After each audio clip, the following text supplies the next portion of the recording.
Hello and welcome to my easy to understand guide to Kim Kardashian's online presence and representation. This video is going to be particularly relevant for you if you are studying AQA GCSE media, as it currently appears as a set text on that specification.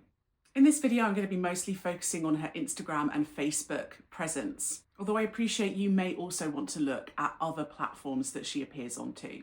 Her image online is fairly consistent. It's glamorous, it's successful, it's confident, very high-end, very luxurious. And you can see that through the settings that she uses, the very high-end luxury homes and events, and also the clothing that she wears, lots of designer brands, including her own. She does have some representations of her also being successful herself as a businesswoman, for example, and this does challenge some gender stereotypes of women. However, a lot of the representations of gender are very stereotypical, very focused on that kind of hyper feminine representation that we often see in the media. Lots of representations of makeup being important, hair, body shape, weight, skin. Lots of focus on style and fashion, very idealised beauty standards, and some sexualisation of women as well, which is very common in the media, particularly on social media. As well as being represented as a businesswoman, she does have some representation of her through her kind of legal pursuits. She's been doing a law degree recently. And this representation, where she occasionally posts about this, adds to this feeling that actually she's not just superficial. She has some education and she does have some serious elements about her as well.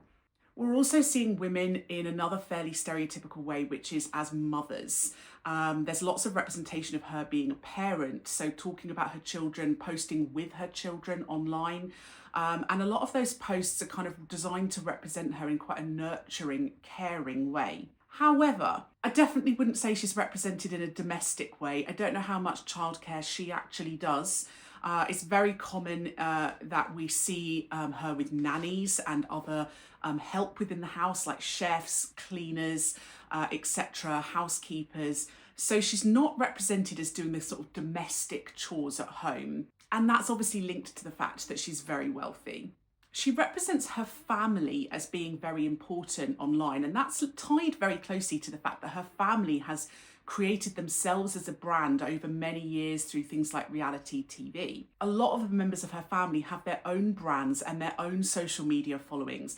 So it's really obvious that she links a lot to them. She tags them in posts, she features them in posts, because this featuring of other famous people within social media helps to broaden out your audience and make sure that more people see your posts.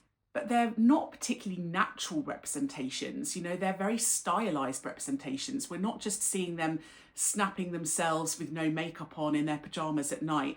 The representations are very stylized, lots of studio-based shots, very much lacks realism. The aesthetic is very important, very controlled, and it feels very much like her family are an extension of her brand, something she uses to sell herself.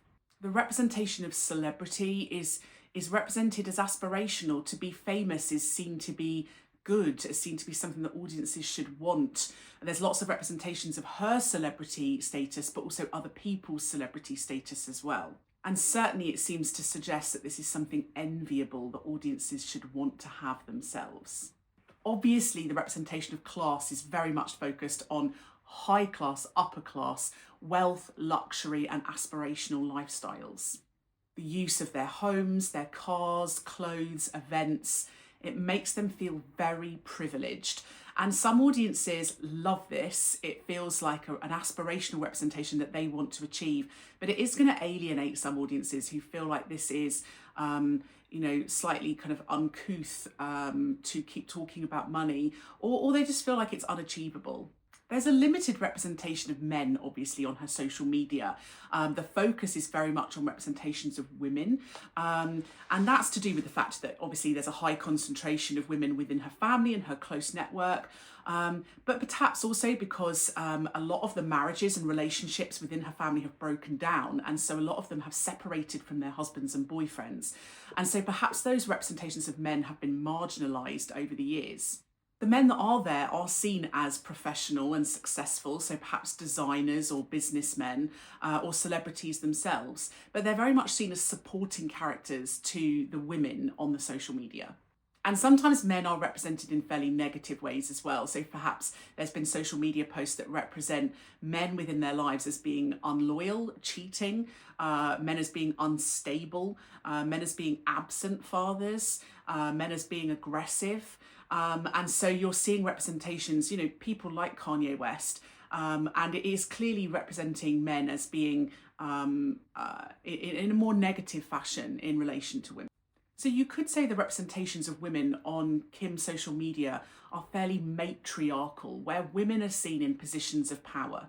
The representations of ethnicity are fairly interesting to look at. Kim Kardashian in the past has been accused of representing herself as ethnically ambiguous. So for example, sometimes she dresses herself in styles that seem to come from particular cultures. She's worn things like braids in the past. She's used a huge amount of fake tan. She's embraced a lot of Black and Middle Eastern culture. And you can see that on her social media. And it has confused a lot of people as to what her ethnic background actually is. She is in fact white, but some people have accused her of this kind of cultural appropriation of embracing and using Black and Asian culture in order to seem more exotic or mysterious. Her Skims line, which obviously you can see on her Skims website, but she also promotes a lot on social media as well, does try and represent people in quite a diverse fashion. So for example, they have a range of different skin toned clothing, and it seems to be quite inclusive in terms of the models they use as well. So perhaps trying to embrace a variety of ethnic backgrounds through her branding and marketing. In terms of representation of age, Kim Kardashian has been a celebrity for a long time. And if I'm honest, I'm not sure I could guess how old she is unless I Googled it. She seems to be quite ambiguous in terms of her age as well. It's certainly a common representation in the media that women should not age, that they should want to stay as youthful as long as possible. And you can kind of see that in a lot of her photos. She uses a huge amount of filtering and airbrushing. Whether you can tell or not, some of it is very obvious, some of it is more subtle, but it means that her skin is always very smooth. You never see wrinkles. There's a huge amount of makeup. And I think that is representative of the fact that there's a huge amount of pressure on women to be very young. And as they age, they often seem less relevant in the media. However, the fact that she is sort of probably mid-40s, I would guess. Alexa, how old is Kim Kardashian?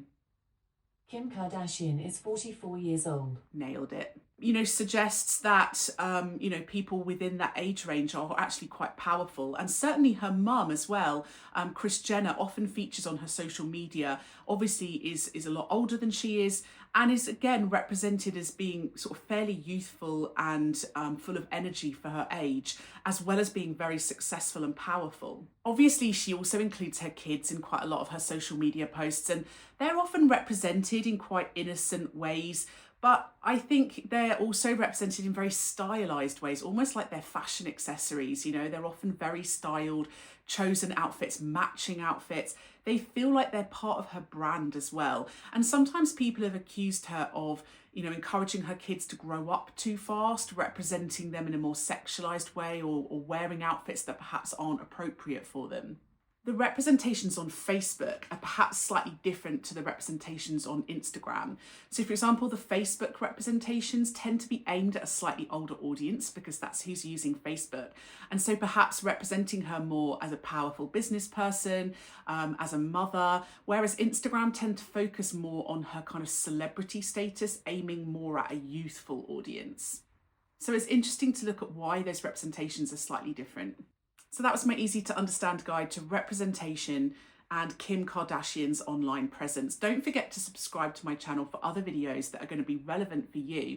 And if you would like a video that I don't already have, leave a little comment below and I'll add it to my to-do list.